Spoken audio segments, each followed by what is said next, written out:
Hello, everyone, and welcome to Grid Tonight, your weekly motorsports news program. I'm Adam Lemerise, and with me is Kobe Lambeth from the Podium Finish. Please feel free to leave your questions and comments in the chat below. On tonight's show, we will be discussing F1's very successful 2021 U.S. Grand Prix as a potential wake-up call for NASCAR, and the Repco Supercars Championship gets back underway this weekend at Sydney Motorsport Park. But let's start off by discussing the major storylines coming out of the U.S. Grand Prix. Yes, there's a lot of storylines coming out of the U.S. Grand Prix, and we'll start at the top because we got a busy agenda for tonight's program. With the Formula One United States Grand Prix at COTA taking place on the same day as the NASCAR Cup Series race at Kansas Speedway, many wondered if Formula One would pose a challenge to NASCAR in the TV ratings, especially if Formula One's growing popularity in America. And here's a tweet from Adam Stern, the journalist at the Sports Business Journal, posted showing the ratings last weekend. As you can see, the NASCAR Cup Series led the way on NBCSN cable television, saw the best ratings at 2.105 million viewers, followed by the NASCAR Xfinity Series on what we call Big NBC, 1.306 million viewers. Then Formula One on ABC national television came in third place, 1.225 million viewers, and bringing up the rear, not really a surprise. Here stateside, a tape delayed Emilia Romagna MotoGP race on NBC,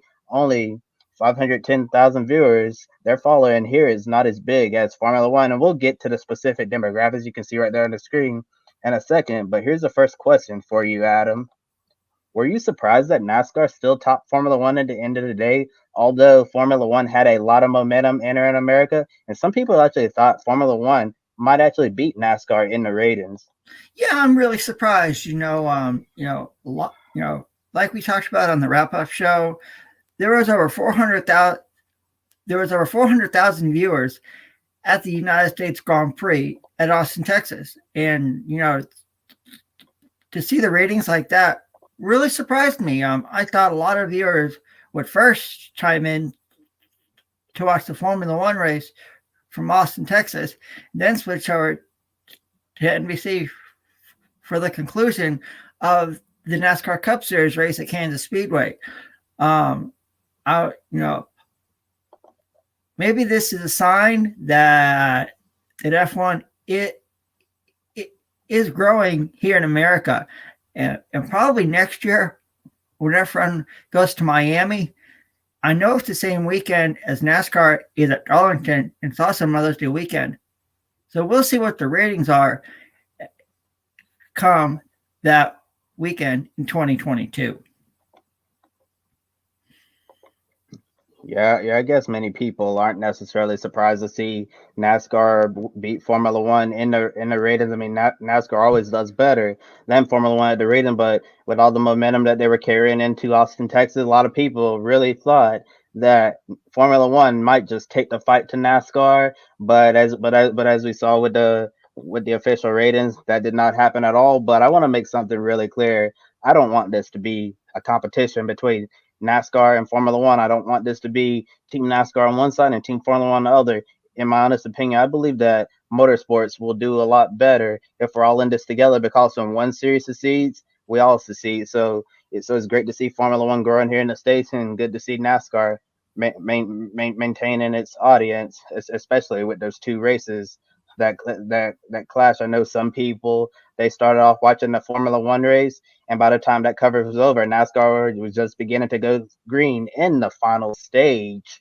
So they caught the end of that race. I'm sure that really helped NASCAR's viewership as well. And like I said, this doesn't need to be a competition between NASCAR versus Formula One, because both series are part of the motorsports family. When one series succeeds, everyone succeeds. So I think that is really important that we don't get too competitive here. Maybe a friendly competition, but nothing where we're seeing people get really, really upset. In the photo you can see right here, the NASCAR Cup cars at COTA, taken by Getty Images photographer Carson Mendato. And now looking at the demographics at the bottom of Stern's suite, this really caught me by surprise, but I guess it shouldn't. Formula One beat NASCAR in the age group 18 to 49 years old with 374,000 viewers who watched the U.S. Grand Prix versus the 354,000 who watched the Hollywood Casino 400 at Kansas. The motorsports audience in general continues to get younger as more people are beginning to take an interest in auto racing. In the future, with more younger people watching Formula One, do you think it's possible that Formula One will someday overtake NASCAR as the most popular racing series in the United States of America? Yeah, I believe it could happen. This year in Formula One, we've talked about the continuous battle between Max Verstappen and Lewis Hamilton, and I believe a lot of fans tuned in to see that. And overall, I believe that a younger generation, will watch Formula One as well as NASCAR, and also in the 18 to 49 demo. That includes myself, and I can say I watched the Formula One Grand Prix of the United States first, and then I switched over to watch NASCAR Cup Series race on NBC because I wanted to see the battle between Max Verstappen and Lewis Hamilton. Maybe one day F1 will take over here in the United States over NASCAR, but I believe it's a long time away. Yeah, I totally agree with you, Adam. I think it's certainly going to take time for Formula One to top NASCAR as the top racing series in America. But if Formula One keeps on the current path that they're on and carrying the momentum, I think it could certainly happen sooner, much sooner than we expected. And like I was saying a short while ago, this doesn't need to be a competition versus my NASCAR racing series is better than your Formula One racing series. It's a big win for motorsports when we have both series thriving in their own different ways.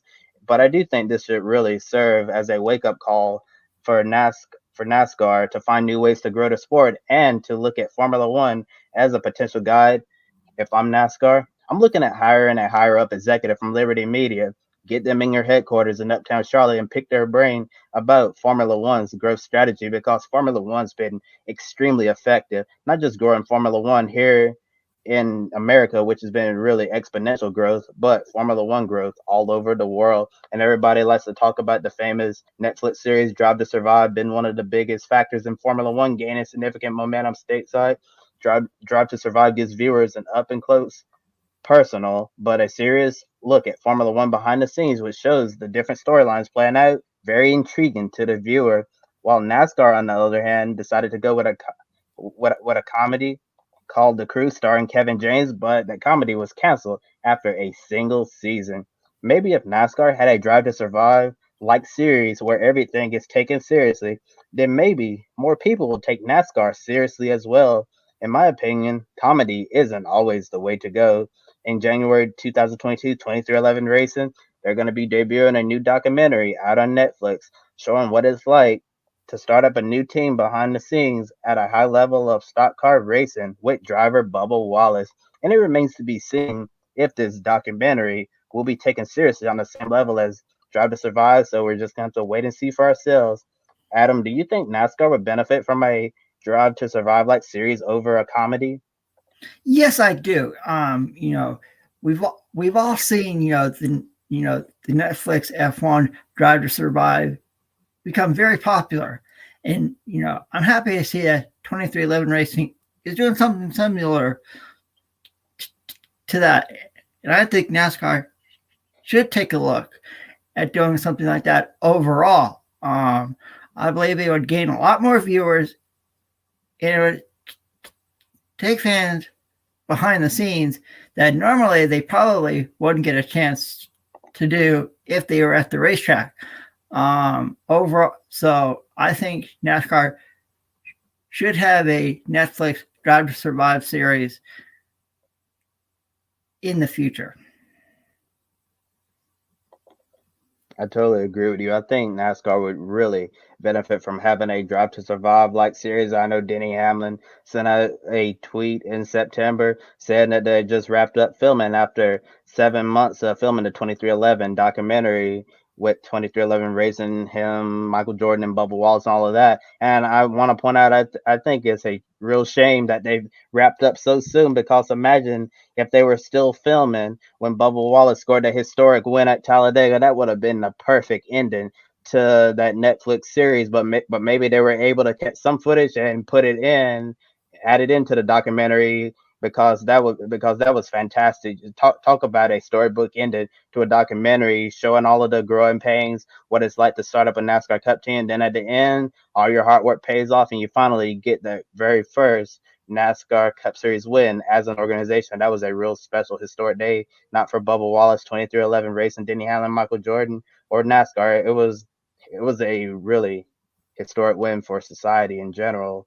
And speaking of 2311 Racing, the team co-owner and driver Denny Hamlin thinks NASCAR can learn some things from Formula One, and we encourage you to check out Autosports Piece with Hamlin's comments, link in the video description below. Some of the major points to take away: Hamlin talks about the incredible championship battle we're witnessing in Formula One between Lewis Hamilton and Max Verstappen, the constructors' battle with Mercedes and Red Bull, with those two being most likely to win each week. Not much side-by-side racing compared to NASCAR, but people absolutely love Formula One. And Danny mentioned the disappointing crowd size at the Cup Series playoff race at Texas Motor Speedway.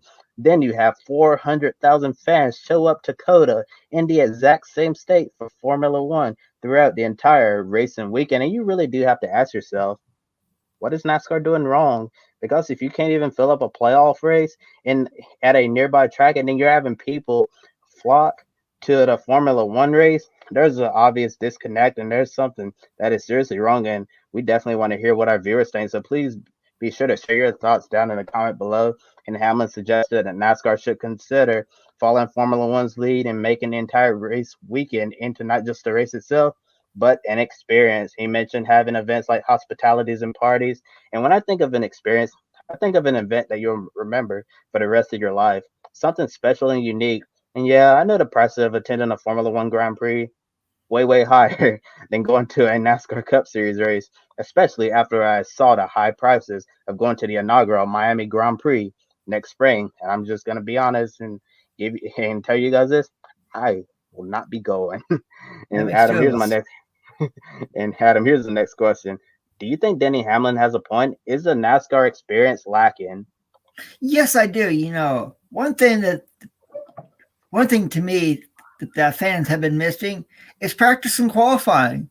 You know, I believe that qualifying will be coming back next year, but to me, like we discussed on the wrap-up show on Sunday, what NASCAR needs to do is bring back the 3-day weekend, have some sort of practice, some sort of qualifying, maybe like a single lap qualifying session, or maybe even having first and second round qualifying like they did back in the day, and then have the race on Sunday. So if you're a fan and you can't make the race on Sunday, at least you can go to either a practice session or a qualifying session and seeing your favorite drivers compete. And we have a comment here from Humperdinck, and he says, I remember NASCAR had a show that followed the drivers a while ago, back when Jeremy Mayfield and Jamie McMurray was still racing. Yeah, I remember that show too. So I think NASCAR needs to bring. It was called NASCAR Driver 360. Yes, it was, Humperdinck. I remember that show very, very well. And I believe NASCAR should bring something back like that for the viewers ASAP. And thank you, Humperdinck, for commenting in the chat room. We definitely encourage all of our viewers to please feel free to share your thoughts and comments or any questions you may have to ask us in the comment section below. And I really do think the NASCAR experience is lacking. But I know one part of the NASCAR experience, which is really, really cool. I was fortunate enough to experience this a few times myself, is the NASCAR Hot Pass, where you can have access to the pit and the garage area. When I had a NASCAR Hot Pass myself, I thought that was one of the greatest the greatest things I've ever experienced in NASCAR because you can walk through the garage areas. I remember when there was a crash at Charlotte Motor Speedway. Kyle Busch brought the car to the garage. I was able to go to I was able to go to the garage, see the 18 pull in, and Kyle Busch climb out of the car. Brad Keselowski, Rick as well at Charlotte Motor Speedway saw him go to the garage and coming out of the infield care center saw Clint Boyer and even saw Jamie McMurray giving an interview, and I was standing right there. It was all up close and personal. And then going to the NASCAR Xfinity Series garage after the race, I went there, got to be around some of the NASCAR Xfinity Series driver who changed over the street clothes. Got to chat with a few of them. Thought that was definitely really cool. So if you have an opportunity to do the NASCAR hot pass experience, I definitely recommend it because it's definitely worth your money to get up close and personal right there with the NASCAR drivers. So I think that's one of the best experiences that NASCAR truly has to offer right now. But I think Denny is absolutely right. There's a disconnect somewhere. I'm not exactly sure where that is, but hopefully NASCAR will assemble a team and get to the bottom of it and figure out ways how they can continue helping the sport grow. And another way to reach the fans, especially the young ones, video games. Formula One has done an amazing job developing its video game in recent years, becoming very popular worldwide. NASCAR video games, on the other hand, they've had their ups and downs, but I'm pretty sure every video game franchise will have its ups and downs.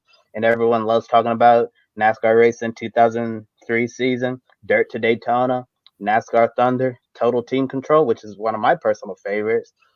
But things changed as we got deeper into the EA Sports era. Then the NASCAR gaming license changed in the 2010 decade. A lot of ups and downs. And now Motorsport Games holds the rights to the NASCAR video game. And tonight at midnight, their game, NASCAR 21 Ignition, will be available for all to play on PlayStation 4, Xbox One, and Microsoft Windows. So far, there's been a lot of praise for the graphics, atmosphere, and game presentation, but a lot of buzz and unfinished areas discovered by NASCAR YouTubers and content creators have led to a lot of criticism against motorsports games in recent days, and a lot of people with a sour taste in their mouth. But the company is continuing to listen to the fans, work hard around the clock, and make updates to address the problems. Adam, what's your experience been like with NASCAR video games, and can a decent video game attract new fans to the sport? I can say I've played all the EA Sports video games as well. I remember NASCAR Thunder. I remember all those games, and I hope NASCAR Ignition 21 it is a really cool, is a really solid video game. I know there needs to be a lot of updates, but overall, a lot of kids love to play video games. So maybe that's one way that to get more younger viewers to watch NASCAR is to play video games. I hope NASCAR Ignition 21 is a great success. And I remember the days of EA Sports having all those really cool NASCAR video games back in the day. They're some of my favorites to play all around, and hopefully this new NASCAR video game is a success and not a fail. Absolutely, we definitely don't want to be wishing for a failure here because I think having a successful new video game can really go a long way, keeping your current fans engaged, having fun, and also exposing a younger, brand new audience to NASCAR and actually NASCAR video games really helped me get deep into it when I was a kid. I believe I was 6, 7 years old when I first started playing NASCAR video game. My very first video game ever was NASCAR '06 Total Team Control. I believe my mom got it for me for my birthday after I watched my first Daytona 500 in 2007. I really fell in love with the sport after playing that game and continued to watch all the races. I definitely think if you have a game that's enjoyable, doesn't have any major issues, and when you have like the little the little things just adding up over time, then it becomes a real big issue. So I'm really hoping that Motorsports Games is going to get NASCAR 21 ignition to where it needs to be, where everybody can enjoy, and then you all can, if you want to, buy it for yourselves, and then you can be the judge of whether or not did they listen to the fans and get all of the problems corrected. Yeah, so definitely there's been a lot of hype around NASCAR 21 ignition. Some people who got early access been really disappointed, but my 2 cents, you be the judge, and then you can make that decision for yourself whether or not to get NASCAR 21 ignition. That's right, Kobe. And some more NASCAR news that was announced earlier today, that NASCAR driver Kyle Busch will be making his Rallycross debut, competing in the Nitro Rallycross, a new off-road racing series that was founded by Daredevil driver Travis Pastrana. Busch will be competing in the Supercars class at Wild Horse Pass Motorsports Park in Phoenix, 1 week after the NASCAR Cup Series season finale at Phoenix Raceway.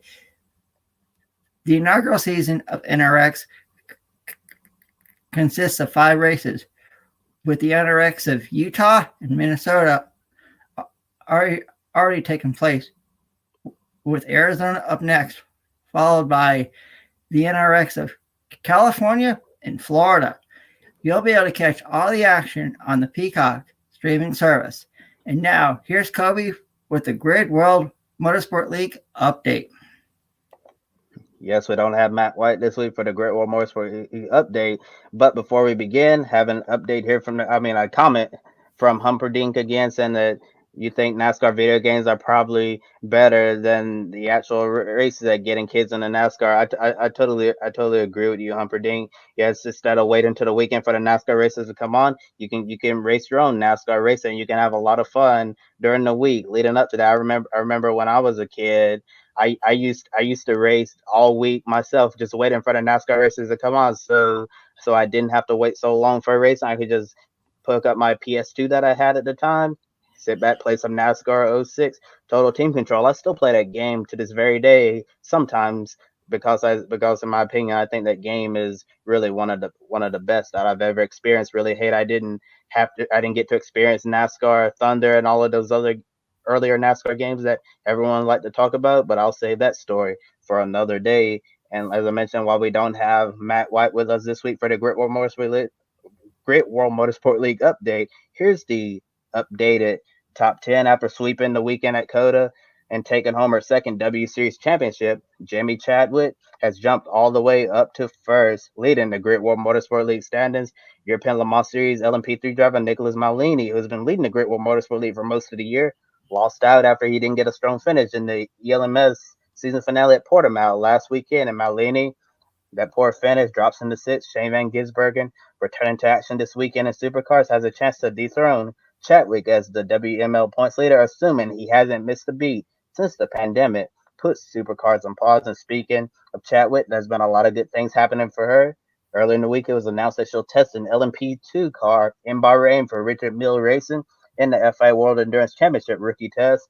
Chadwick will be joined by her W Series rival and championship runner-up, Alice Powell. Also, the WWE is awarding Chadwick a special belt to celebrate her second W Series title. And here's an image of Jamie's championship belt posted by Stephanie McMahon, Chief Brand Officer of WWE. It's really cool for W Series and WWE to be doing a crossover together, get more recognition for the two-time W Series champion, and expose the all-female racing series to a new audience. Also really like the collaboration that we saw this past weekend at the U.S. Grand Prix between Formula One and the NBA. And hopefully we can see sports, non-motorsports related, crossing over and joining in from time to time, because I think that will benefit both audiences. And I just talked about Shane Van Gisbergen Supercars. There's a lot of excitement down under in New South Wales as the 2021 Repco Supercars Championship resumes this weekend at Sydney Motorsport Park. The track has 4 different layouts: the Gardner Grand Prix circuit, the Brabham Extended Circuit, the Druitt North Circuit, and the Amaru South Circuit. And you can find all of these tracks on the track's official website. And this weekend, we have 3 races for the Button Straight Sydney Super Night. We'll get to see supercars racing under the lights, returning to racing for the first time in several months in grand fashion. Adam, what's so unique about Sydney Motorsports Park? Well, Sydney Motorsports Park has been on the supercars calendar for a long, long time, going back to the days when it was known as Eastern Creek. You've had so many legends of supercars compete there. Names like Mark Scaife, the late great Peter Brock has competed there, a bunch of others. And what you're seeing on the screen is a circuit that will be used for for all of the action from Sydney Motorsports Park. I know a lot of fans have been waiting on this moment for a long, long time. I have some friends that will be attending all the action this weekend at Sydney Motorsports Park, and I know I will be watching to see if SVG can continue his dominance, or if we see his teammate Jamie Whincup take over the championship lead and go out as an 8-time series champion. Yes, that's one of the big storylines we're going to be following during this final stretch of the Supercar season. Can SVG keep that strong form alive after being away from racing for a while now? And can Jamie Whincup go out on top just like Peyton Manning did in the NFL with the Denver Broncos? You win the championship and have the perfect storybook, and I'm sure most racers retiring would love to. Well, not most. I'll say every racer who knows he's retiring at the end of the season will go out there, win the championship, go out on top, or kind of like what Nico Rosberg did in simplest terms there. And since last week's show, we've had some silly season news confirmed. Some drivers changing teams, while others like Cam Waters staying put, signing a contract extension with Tickfoot Racing to keep him driving that Monster Energy Ford Mustang. Other news broke actually just a few hours before we went on air tonight. Archer Capital sold the majority of its supercar shareholding to Race in Australia Consolidated Enterprises, or RACE. Peter Wiggs, the chairman of Supercars and Archer Capital, said RACE should be able to build on the work Archer have done in the last 5 years, highlighting RACE has the expertise in sport, media, marketing, and digital, and those are really important skills to have if you want to be successful in the modern era. Adam, what does the sale mean for the future of supercars? Also, can you provide more context on Cam Waters and Tickford stand together, plus all of the other silly season news and musical chairs with drivers moving to new teams? Well, first of all, I like this. I like the recent acquisition to Race. The international in Australia, the international travel restriction will be ending, I believe, either in November or sometime in December. So hopefully down the road, supercars can return and go compete in other countries. I know a lot of fans would love to see them compete back here in the United States after a successful weekend in Austin, Texas a few years ago. And we can't forget the Gen 3 cars that'll be coming up in 2023. So I really like the sale. I'm wishing the people at Race a lot of success going forward, and it's going to be interesting to see what develops. And in the other question, Cam Waters signing a multi-year extension at Tickford Racing is really good for him. He's a really successful driver, and now I believe, with Jamie Whincup retiring, I believe he will give a fight to SVG down the road. And we've had some other silly season news. Jack LeBrock going to Mastodon Racing, as well as Todd Hazelwood is also going to Mastodon Racing. And overall, you have 22 seats already confirmed for the 2022 Repco Supercars Championship. Only 3 left to be determined. There's going to be some great action in the Land Down Under next year, and we'll make sure to tell you all about it here on Grid Network. A lot of musical chairs going on in the Supercars paddock. Drivers switching teams, some staying put, like Cam Waters and Tickford.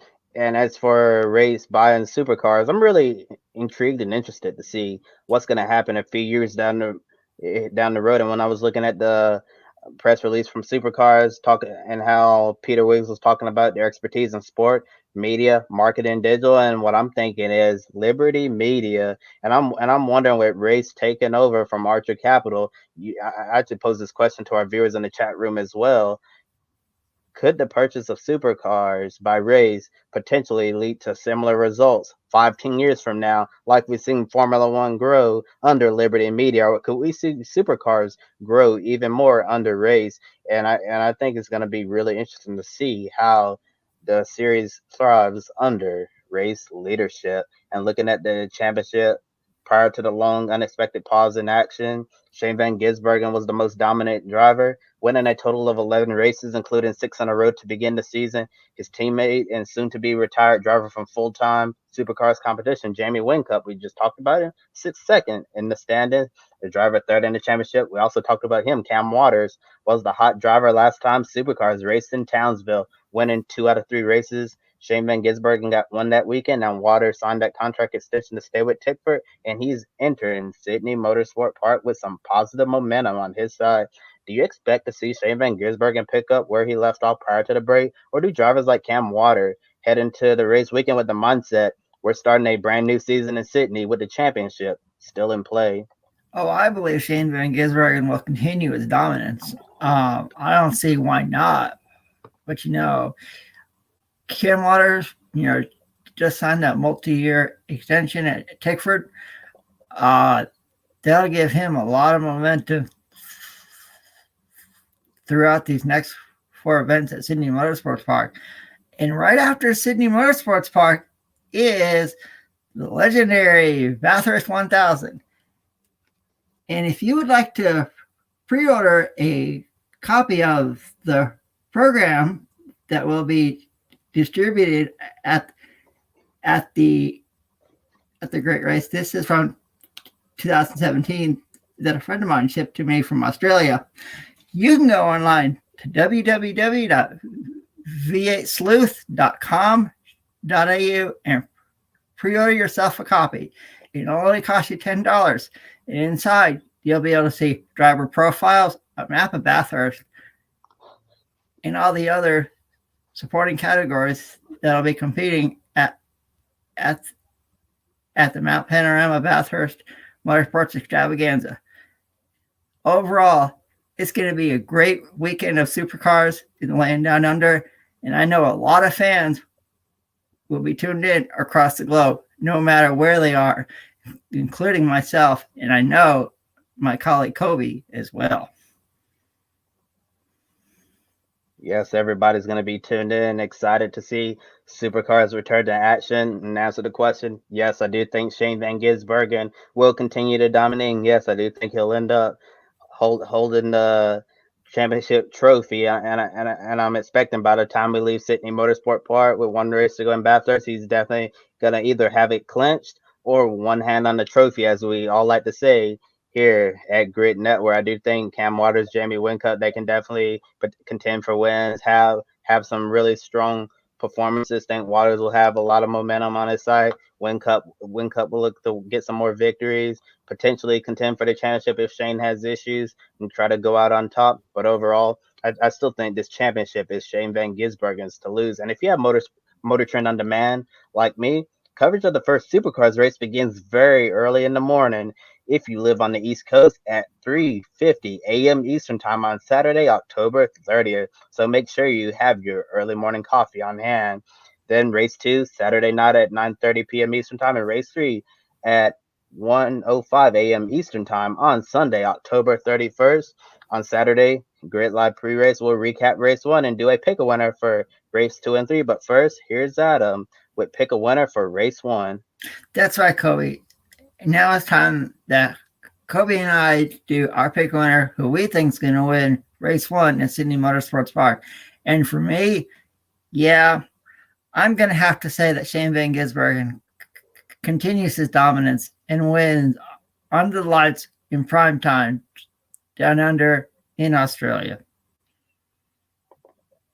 Yeah, that's the easy pick. The driver who's been dominating the majority of the season. I'm going with Shane Van Gisbergen as well. If Shane wins the race, that'll put me up to 29. I'm probably not going to catch Joe, who's currently leading the standings right now at 35. To be honest, I've already given up hope on trying to win this year's Pick a Winner championship. I'm looking forward to next year, but it seems like there'll be a tight battle between Adam and I, and we'll have to see how these final Pick a Winner races shape up. And next, Adam, you have some news about a really popular NASCAR driver who the fans love dearly. Oh, yes, I sure do, Kobe. Dale Earnhardt Jr. will be making a return to the NASCAR Xfinity Series next year. He made his one-off announcement on the latest episode of the Dale Jr. Download podcast. He'll be driving the number 88 Hellman's Freight Hunters Chevrolet at Martinsville Speedway in Virginia, April 8th of 2022. And JRM Motorsports marks 14 years of partnership with Hellman's. And if you want to pick the paint scheme that Dale Jr. will run, please go to hellmans.jrmracing.com. And there's a choice of 3 schemes you can choose from. So good luck. And we'll find out next year what scheme Junior will run in Martinsville. It's time to wrap up another edition of Grid Tonight. Yes, another episode of Grid Tonight in the books. And please be sure to like and subscribe to Grid Network here on YouTube. Also, you can follow us all over social media. We're on Twitter, Facebook, Instagram, and TikTok. We encourage you to visit our Patreon page, Invest in Grid Network. Thank you, Colin, Mark, D-Shell, and Robin for really helping this program move forward as we continue to grow headed into the future. Be sure to check out Pobless. Please consider spoiling your furry friend to have dog-licious clothing accessories for dogs of all sizes. 10% of your purchase will go toward helping homeless, sick, and rescued dogs. A great cause everyone at Grid Network supports. Please visit Public.com, the stock market social media home. The link below in referral code will give you $5 to invest immediately. Public.com allows you to connect with your friends. You can make new friends and use tools to learn how to properly invest in the stock market. And on Thursday morning, don't miss it tomorrow at 9 a.m. Eastern Time. A new episode of the Women Race to Win with Joe Samdiego and Daniel Zuri from Races The Girls Behind the Helmet as the two recap the 2021 W Series season, which saw Jamie Chadwick become a 2-time series champion. Then Saturday, we're back on the air for Grid Live pre-race, and Sunday, I'm expecting a lot of fireworks on Grid Live wrap-up 90 minutes after the NASCAR Cup Series race, which is going to be chaotic, crazy, the cutoff race at Martinsville Speedway on Halloween of all days. And tell us in the chat room below, who do you think is going to make it to the championship? For Martinsville is definitely going to be a barn burner, and I cannot wait. For Adam Lemerise, I'm Kobe Lambeth from the Podium Finish. Thank you for watching, and we'll see you next time. Don't be an anonymous investor. Join the stock market social media platform, Public.com. Invest any amount of money and share with friends and new friends. Discover new opportunities, such as new companies and potential business partners, and useful tools for beginners, and share your experience with friends on Public.com. Link in the video description gets you $5 for being a Grid Network viewer. Use the referral code GRIDnet for your free $5 to invest and start investing and networking on Public.com.